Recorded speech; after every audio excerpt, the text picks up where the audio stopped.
Well, we are back to the LCS. I'm joined right now by Jensen for the first day of the lock-in tournament. Of course, this coverage brought to you by Alienware. So, Jensen, first off, was there any resistance in that match? I think the final score was 20-3 against CLG. Was it fun to play? Um, it was a good match to just get back into rhythm. Yeah, there wasn't really too much resistance. We kind of just ran over them. We were pretty much winning every lane, I think, and yeah, they didn't really do much. I will also say that their draft was a bit questionable. They, yeah, I wasn't too big of a fan of the draft, but yeah, they also really messed up the early game. I mean, how much of that, in your estimation, is like, hey, obviously these guys are playing with subs, and how much of it is like, this team might have some pretty big issues, especially given that you're pointing out that they had a very questionable draft. Yeah, I don't want to like overreact after one game because I do think with how the level one turned out for them, it was really hard for them to, get ahead in the game at the very least. But the thing is, once they fell behind, they didn't really try to come back in the game properly. It felt like they really had no idea how to get back in the game. So they're definitely bad at playing from behind. Um, you can maybe it's because of subs. I don't know. Yeah. But yeah, it definitely wasn't impressive the way they played. What do you think of the lock-in tournament now that you're playing in it? Because in one sense, I'm kind of happy that we're having this tournament that, while it does kind of matter, it doesn't matter that much, especially given that so many teams are like clearly figuring their stuff out and don't always have all their players. Yeah, I mean, obviously it's a little shitty with the whole visa situation, right? But that's not really something, you can blame Riot for or anything like that. So that's just the nature of how 2021 is going to be, at least for the beginning. But other than that, um, I wish there was a bigger incentive to win the event because, like you say, it's like it matters a bit, but like it doesn't really matter because even if you lose this tournament, it's like yeah, who really cares, right? I mean, of course it's for pride, right? Like everyone wants to win, but I don't think it'll like feel the same as like winning LCS or anything like that. So I wish there was more at stake here, perhaps, than there is already. But at the same time, I mean, it really sucks that teams aren't playing with their full rosters, so it does make the tournament feel a little more scuffed than it's Yeah. supposed to be. But yeah, I wish there was a bit more to the tournament. But at the same time, I'm really happy that we just get to have something because I think playing more games will ultimately like help us improve as a region. What is sort of something that you would like to see as the incentive? Because I know you said that you feel like there's not much at stake or there's not much of incentive. So do you have any ideas on what you would like to see there? Um, I'm not really sure because I think right now I think it's just a prize pool, right? But it's not very big. And another alternative is, it could have like some sort of impact on like MSI worlds or anything like that, right? But I think it's good it doesn't at the same time just because of the whole visa situation. So Yeah. that's why I'm like, okay, like I think it's fine. It doesn't really have a big impact just because it would be really unfair if like, it helped teams qualify for, international events or something like that if teams can't really play with their full roster. But yeah, it just doesn't feel like the reward is that fulfilling right now, at least. I mean, Yeah. maybe I'll think differently like later on, but that's how I see it. So throughout your career, I know that you have received many questions about you and Bjergsen, and you probably were happy to realize that that was going to be over. But I've got one more for you, which is, you obviously you saw his retirement during the off season, and I don't know if at that moment you're like, oh, it sucks to lose like this rival of mine, but now I'm uncontested. And then like Perkz shows up on the scene, and now I feel like everything that people used to say about like Jensen versus Bjergsen will now be Jensen versus Perkz. I'm kind of curious if you've thought too much about that, if you're excited to have Perkz in the scene, like where your head's kind of at on all the conversation that's inevitable around you two. Yeah, I mean, like you said, it's kind of inevitable around me. I feel like it's just because of my character. I felt like, let's say just Jackson retired and Perkz didn't come to NA. I think people would still doubt me, honestly. I think a lot of fans just refuse to accept that, I am as good as I am.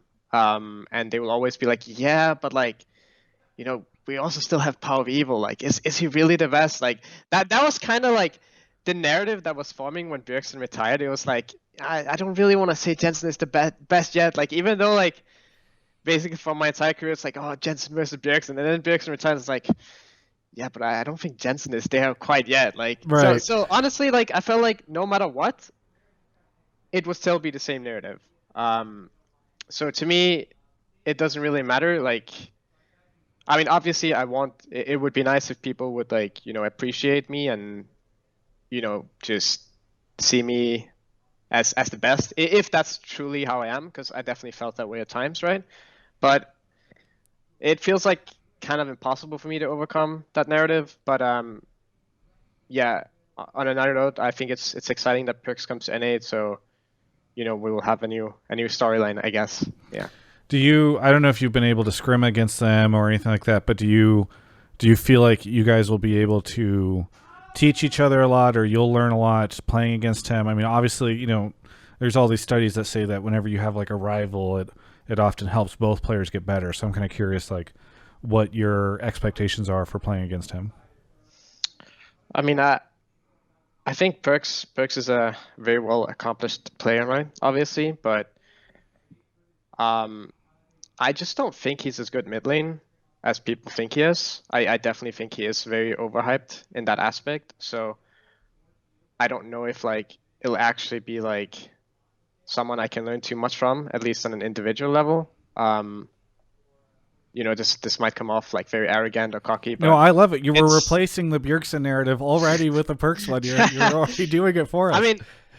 Yeah. We practiced against C9 a bit, and I actually thought beforehand that it would perhaps be a downgrade for them in terms of roster, just because of I think how they played before. I think Nisqy really enabled that team very well, and I don't think Perkz can replicate the same thing as Nisqy did. So right now, I think they actually downgraded the roster, and we'll have to see throughout this tournament if they can prove me wrong. But just so far from like practicing against them, I don't think they're going to be as good as people think they are. Yeah. Well, you've had a little bit of I don't know if that's called trash talk, but some strong words. I've got something for you, which is I asked a former teammate of yours if he had any questions for you. I will send it over to you on Discord. Double lift, isn't it? Good players, basically. Any questions? Any questions for Jensen? Yo, okay, I have a question for Jensen. I just want to tell him that he's been playing way too much WoW, because if that was prime Jensen, he would have flashed the Graves ulti, not taken the damage, and not died to Kaiser's W right afterwards. Like,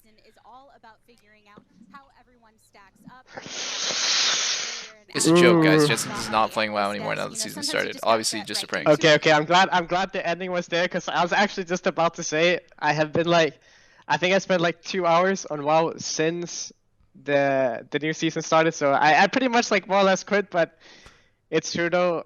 If I played a little bit less WoW in the off season, I would have Zonya'd or flashed that like that. It was not my best game. I agree.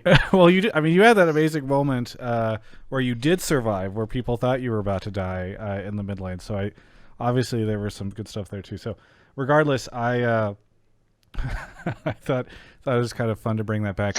Is there anything that you are looking forward to with this season? I mean, obviously we've had so many big changes in the off season, so I don't know if you have in your mind anything that you're thinking of as you're approaching the start of LCS. Not really, no. I mean, I'm just excited to really get going with the team and for us to finally like start practicing with the full roster, right? Because even though I think we did well today, and Amaro, I think he played good. It's hard for me to like get in the same mindset without the full roster. So yeah, I mean, I'm just looking forward to the future, right? Because I know like LCS is a bit of a grind. That's what it feels like, at least, and it feels like most of the time for me, I'm thinking long term, right? And I want us to just start gelling well together as a team, and then just looking forward to international play eventually. Yeah, very good. Well, I know a lot of veterans get to that point too, where it's like it almost feels like Groundhog Day, where everything you're doing is building up to Worlds, and then you get to Worlds, you do whatever you're going to do there, and then you have to restart all over again. So I totally get it. But is there anything you would like to say to any of the fans here at the end of the interview? Well, I guess thank you guys for supporting me, and I hope you guys believe in us, because we're going to do great things in 2021. Very good. Well, thank you so much again for the interview. For everyone else, you can check out the rest of my coverage of all things LCS 2021 right here on my YouTube channel. What is up, everybody? It's your boy, Travis Gafford here, interviewer extraordinaire. I'm going on 10 years of doing this job, and I'm starting to lose my mind a little bit.